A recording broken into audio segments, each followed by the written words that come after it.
Hi hello నమస్తే, నేను మీ Ganesh Akhila. Here is my non spoiler review of the film Kutumbasthan. Sorry, non spoiler అని చెప్పడానికి ఏం లేదు. చాలా రొటీన్ స్టోరీ, చాలా రెగ్యులర్గా జరిగే స్టోరీ. ఉద్యోగం ఉంటే ఎలా, ఉద్యోగం లేకపోతే ఎలా, డబ్బు ఉంటే ఎలా, డబ్బు లేకపోతే ఎలా అనే ఒక పాయింట్లో తీసుకెళ్ళిన కథ ఇది. సినిమా ఎలా ఉంది అని అంటే ఒకటి చెప్తా, బాగుందా బాగాలేదా అని చెప్పేదానికంటే ముందు మన ఆడియన్స్ ఎలా తయారయ్యారంటే, ఒక పెద్ద హీరో సినిమా వచ్చిందనుకోండి థియేటర్లకు ఎగబడతారు. అదే ఒక చిన్న హీరో సినిమా వచ్చిందనుకోండి ఆ లైట్లే ఓటీటీలో చూసుకోవచ్చు అనే పాయింట్లో ఉంటారు. జస్ట్ జనరల్గా ఇప్పుడైతే అలాగే తయారైంది. అదే అదర్ లాంగ్వేజ్ హీరో సినిమా ఏం వచ్చినా సరే, అది ఓటీటీ అవనివ్వండి, థియేటర్ అవనివ్వండి, wow super mind blowing excellent అనే టైప్లో జనాలు ఇంపాక్ట్ అవుతున్నారు అదర్ లాంగ్వేజెస్ చిన్న హీరో సినిమాకి. కానీ అక్కడ ఏమైనా అద్భుతమైన సినిమానా అంటే కాదు, నార్మల్ రెగ్యులర్ స్టోరీ మన తెలుగు వాళ్ళు తీస్తే అది అటర్ ఫ్లాప్ చేస్తారు. అదే అదర్ లాంగ్వేజ్ హీరో చేస్తే వావ్ సూపర్ మైండ్ బ్లోయింగ్ అని చెప్పి పొగిడేస్తారు. సో ఎగ్జాక్ట్లీ ఈ సినిమా కూడా అదే జరిగింది. ఎలా ఉంది అన్నది నా పర్సనల్ ఒపీనియన్ పరంగా సినిమా నాకైతే నచ్చలా. ఎందుకనంటే అసలు ఏం లేదు, జస్ట్ నార్మల్ రెగ్యులర్ వేలో వెళ్ళింది.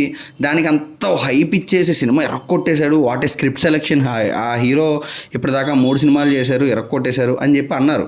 ఆబ్వియస్లీ గుడ్ నైట్ కానీ, తర్వాత మొన్న వచ్చిన సంథింగ్ ఏదో సినిమా ఉంది, పేరు కూడా గుర్తులేదు. ఇవన్నీ నార్మల్గా రెగ్యులర్గా ఉండే స్టోరీసే, సింపుల్గా ఉండే స్టోరీసే. జై భీమ్లో కూడా ఆయన చేశారు.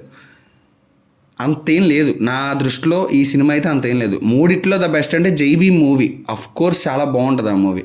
కానీ ఈ మూవీకి ఇంత హైప్ ఇచ్చి సినిమాలు బాగుంది, అదిరిపోయింది, ఎందుకు ఇవన్నీ?